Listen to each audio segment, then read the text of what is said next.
અને મને પાછો આપો, મારે બીજું કઈ ન જોઈએ. આજ પછી કોઈ દિવસ કોઈ વોટ જ નહીં કરતા. જો આપણી ગવર્મેન્ટને પોતાની સુવિધા રાખવી છે, તમારા પાછળ કેટલા વીઆઈપી હોય છે, કેટલી ગાડીઓ હોય છે, તમારો જીવ છે. આ ટેક્સ પે કરે છે એનો જીવ નથી. આ છોકરાઓનું શું, આનું ભવિષ્ય શું? આને ડોક્ટર બનાવી છે, આને એન્જિનિયર બનાવો છો, હું કઈ રીતે બનાવીશ? નહીં, મને ન્યાય જોઈએ. મારા છોકરાનું ફ્યુચર ખરાબ ન થવું જોઈએ. આટલા વર્ષની સર્વિસમાં એને ટેક્સ તમે કટ કરીને તમે સેલરી આપો છો ને, અને ઉપર જતા અમે કઈ પણ વસ્તુ ખરીદીએ છીએ, ક્યાંય જઈએ છીએ, ફરીથી ટોલ ટેક્સ, બધા ટેક્સ તમે અમારી પાસેથી લ્યો છો. તો મારા ઘરવાળાને જયારે જરૂર હતી ત્યારે કોઈ ફેસિલિટી નથી મળી. મને એનો ન્યાય જોઈએ.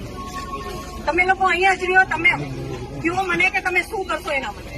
આ એક નહીં, આના જેવા જેટલા ભાઈઓ બધા નિર્દોષ હતા, બધાને અવડા છોકરા હતા.